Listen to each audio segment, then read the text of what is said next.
안녕하세요.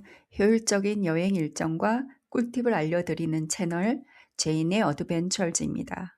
이번엔 예술과 낭만이 있는 세계 문화 중심지인 파리 일정인데요.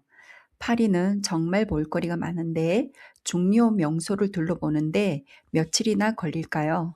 저는 2달 서유럽 자유여행을 했는데 프랑스는 파리에서 9일, 그 외 도시 7일을 보냈을 정도로 볼거리가 많으니 런던과 묶어 짧게 보내시기보단 파리만 최소 일주일 여정으로 더 알찬 여행 만드시길 바라면서 파리 7일 일정 완벽 코스 같이 떠나보세요. 파리는 뮤지엄이 많은 관계로 첫 번째 고려사항은 뮤지엄 패스 구입입니다. 패스는 2, 4, 6일권이 있는데 여행 기간이 짧으면 패스 가격도 비싸고 다리가 더 피곤하니 4일권을 추천합니다. 두 번째 고려사항은 가이드 투어인데 일정별로 설명드리고 세 번째 고려사항 숙소는 어느 지구에 잡으면 좋은지 마지막에 언급드리겠습니다.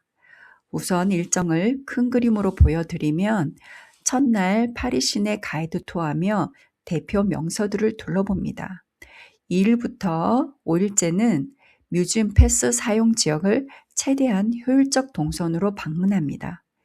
6일째는 근교 당일 투어로 몽쉘 미셸을 투어하거나 이미 갔다 오신 분은 기차로 2시간 거리인 스트라스부르와 콜마르를 묶어 1박 하시길 추천하고 7일째는 뮤지엄 외에 관심 있는 곳이나 가이드 투어 때 가지 못한 내부 방문 등입니다. 그럼 어떤 곳들을 가봐야 되는지도 후반부에 알려드리겠습니다. 첫날 파리 시내 가이드 투어입니다. 저는 어느 도시를 가든 그 도시의 가이드 투어를 제일 먼저 해서 도시 전반의 역사 문화를 이해합니다. 오전 투어는 세로축으로 나폴레옹 3세의 도시 정비 계획의 중심지였던 오페라 지구에서 시작으로 과거 가난했던 예술가들의 성지인 몽마르트 주변을 둘러보는 일정입니다. 샤크 레케르 대성당 내부와 파리 시내도 한눈에 전망하고 몽마르트 주변을 반 고흐, 세잔, 느누아르, 드가 같은 미술의 거장들의 발자취를 가이드의 스토리텔링을 들으며 즐겨보시고 세계 각국의 언어로 사랑해라는 문구가 적힌 사랑의 벽에서 종료합니다. 오후 투어는 가로축으로 프랑스 대혁명의 시작점이면서 바스티유 감옥 습격 사건이 발생한 바스티유 광장에서 시작해 과거 귀족들의 광장이었던 보주 광장, 예술 문화 쇼핑의 중심지인 마레 지구를 거쳐 각종 명품샵이 줄을 이루는 상제리제 거리를 걷습니다. 프랑스 대표 디저트 가게 라디레에서 달콤한 마카롱도 맛보고 프랑스의 영웅 나폴레옹 1세를 기리는 개선문을 둘러봅니다. 그리고 에펠탑의 뷰가 가장 예쁜 트로카데로 광장으로 이동해 인생샷을 찍으며 종료합니다. 2일째부터 5일째 4일간 뮤지엄 패스 지역 방문인데요. 먼저 베르사유 궁전과 정원에서 하루를 보냅니다. 대부분이 베르사유 궁전은 꼭 방문하시는데 정원은 안 가시는 분이 많으시더라고요. 이 두 곳을 같이 방문하시길 추천합니다. 이곳 정원은 베르사유 궁전만큼이나 필수 코스로 할 수 있고 특히 이날은 일정이 중요한데 베르사유 궁전 오픈런을 하셔야 됩니다. 왜냐?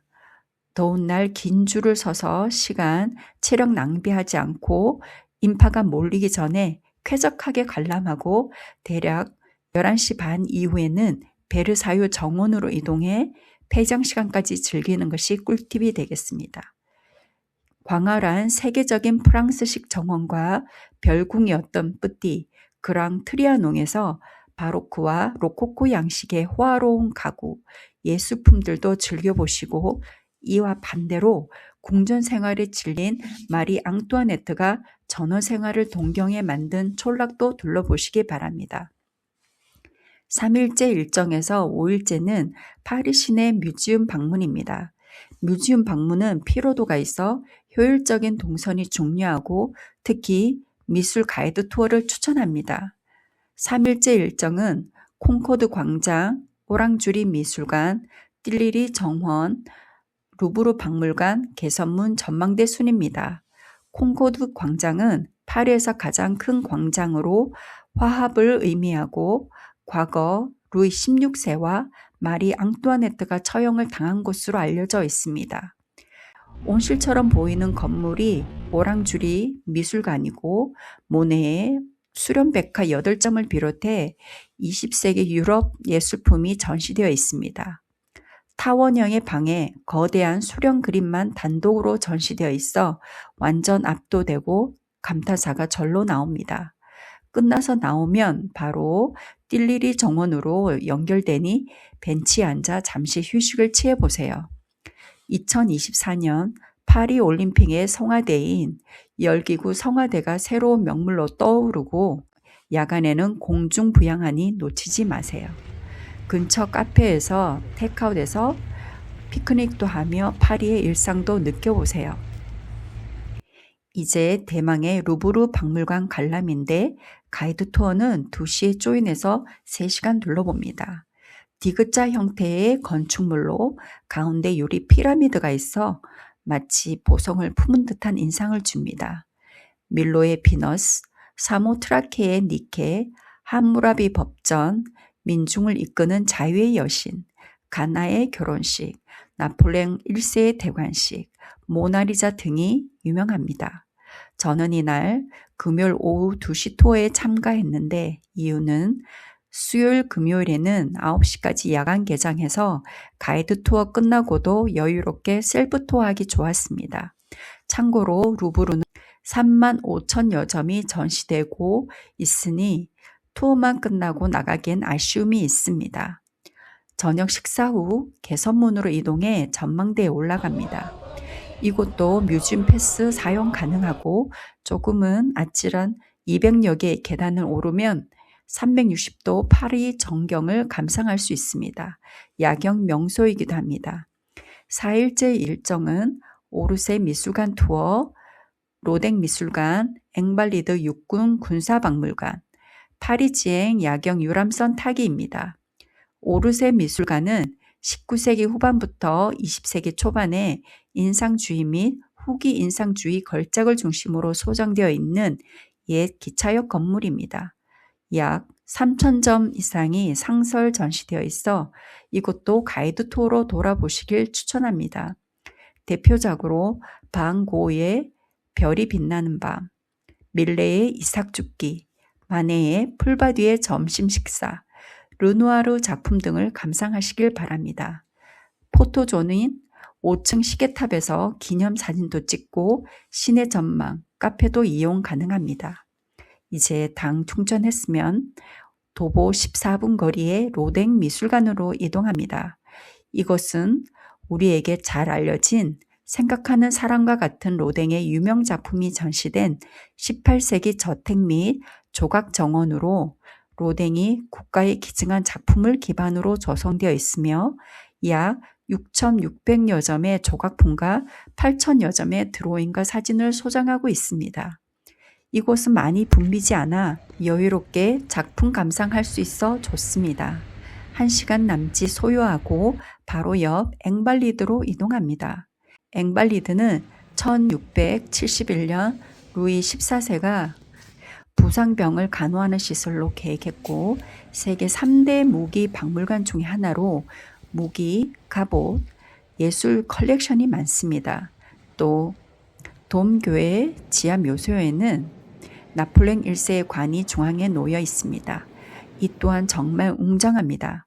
저녁 식사 후 엘페탑으로 이동해 파리 지행 유람선을 타며 가장 오래된 퐁네프 다리, 화려한 알렉산드로 3세 다리 등등 편하게 파리의 야경을 제대로 느껴보세요. 특히 엘페탑의 야경은 일품으로 감성 그 자체입니다. 5일째 일정은 피카소 미술관, 생루이 섬을 거쳐 시테 섬으로 이동, 노트르담 대성당 내부 방문, 건너편 섹스피어 앤 컴퍼니 서점을 지나 라틴 지구에서 점심 먹고 콩시에르 주리, 생트 샤펠 성당, 빵테옹, 릭상부르 공원 8시에 생트 샤펠에서 콘서트 관람입니다. 피카소 미술관은 피카소 작품 5,000점과 소유했던 컬렉션, 아카이브를 소장한 17세기 건물입니다. 생각보다 볼거리가 많고 대략 1시간 반 소요됩니다.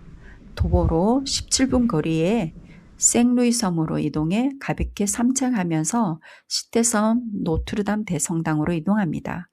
이곳은 시대섬과 함께 파리의 단 2개 자연섬으로 17, 18세기 귀족들이 살았던 저택들로 고전적인 파리의 정치를 느낄 수 있습니다. 노트르담 대성당은 1163년부터 180년에 걸쳐 완성된 고딕 건축물의 최고의 걸작이라 할 수 있고 나폴레옹 대관식이 열렸던 곳입니다.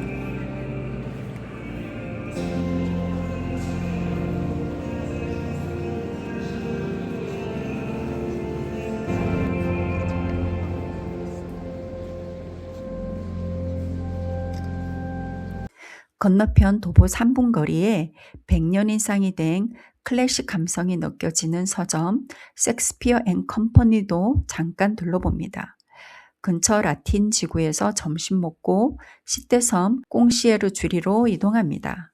꽁시에르 주리는 고딕 양식의 강변 요새로 중세부터 19세기까지 감옥이었고 프랑스 혁명 이후 단두대에서 채용되기 전에 대기실로 사용되었으며 마리 앙뚜아네트 또한 이곳에서 투옥되어 있다가 단두대에 오른 슬픈 역사를 간직한 곳입니다. 미리 예약하셔야 되고 관람 시 증강현실 아이패드 제공해 줍니다. 바로 옆에 있는 생트 샤펠로 이동. 크지는 않지만 화려한 13세기 고딕 양식의 왕실 예배당으로 상층의 높은 층고와 성경 속 장면들이 묘사된 화려한 스탠드 글라스 창문을 감상해 보세요. 저녁 식사 후 이곳으로 다시 와서 콘서트도 참석해 보세요. 이제 소르본 대학가의 활기찬 분위기를 느끼며 팡테옹으로 향합니다. 팡테옹은 유명한 프랑스 출신인 위인들이 잠들어 있는 18세기 묘지로 내부가 웅장합니다. 또 도보 7분 거리의 릭상부르 공원으로 이동해 파리 시민들의 휴식처이자 아름다운 왕실의 정원에서 멋진 조경을 보며 잠시 휴식합니다. 식사 후 생트 샤펠 교회로 이동해 8시에 시작하는 비발디 4개 콘서트를 참석하며 하루를 마감합니다.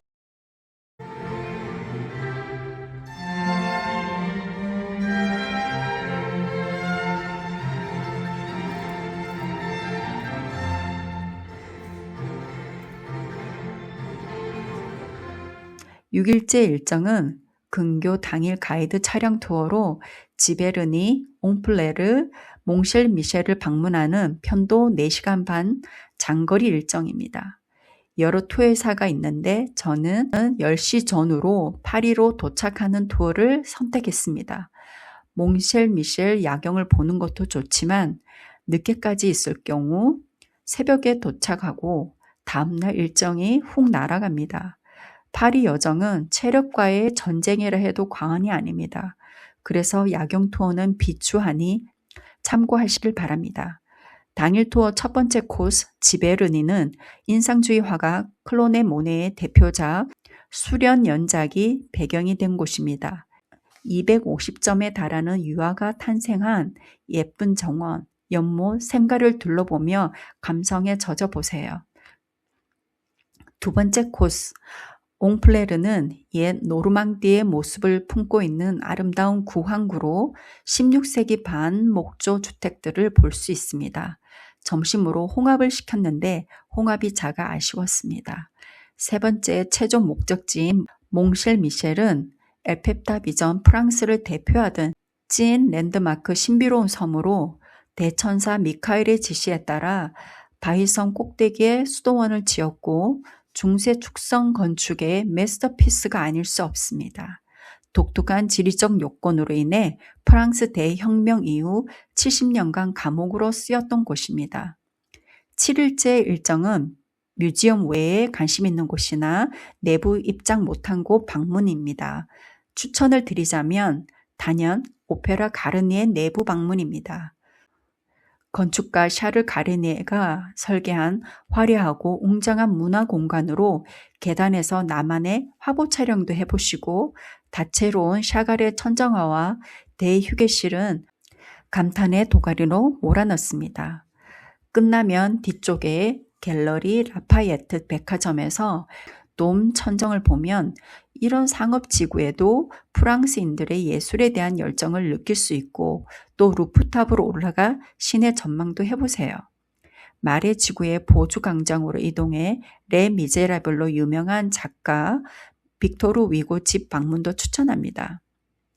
또 도보 4분 거리에 있는 까르나 발레 뮤지엄은 16, 17세기 파리의 예술과 역사가 전시가 잘 되어 있는 무료 박물관이니 같이 즐겨보시기 바랍니다.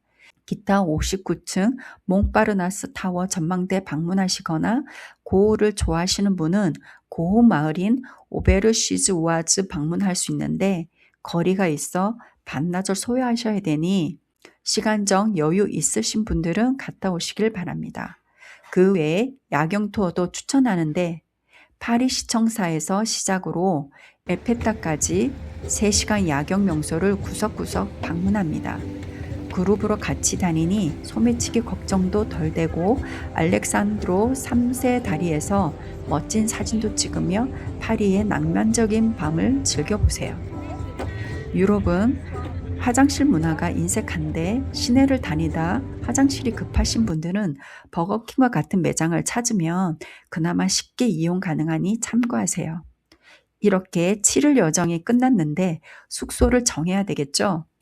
파리는 체력 소모가 많으므로 시내권에서 가까운 곳으로 추천드리는데 15구역 찰스 미셸역 부근 호텔을 추천합니다. 트로카데로역과 에펠탑 부근이라 대부분의 투어가 이곳에서 시작하거나 끝나 안전하게 오기 편하고 뮤지엄 가기도 좋습니다. 저는 이번에 혼자 자유여행이라 15구역에 있는 한인 민박을 이용했는데 대만족이었습니다. 에펠탑에서 도보 15분 거리이고 아침을 한식으로 맛있게 제공해 주셔서 든든히 먹고 바쁜 일정을 소화하기 좋았으니 혼자 여행하시는 분은 민박 활용하시길 추천합니다. 이제 파리의 낭만을 직접 느낄 차례입니다.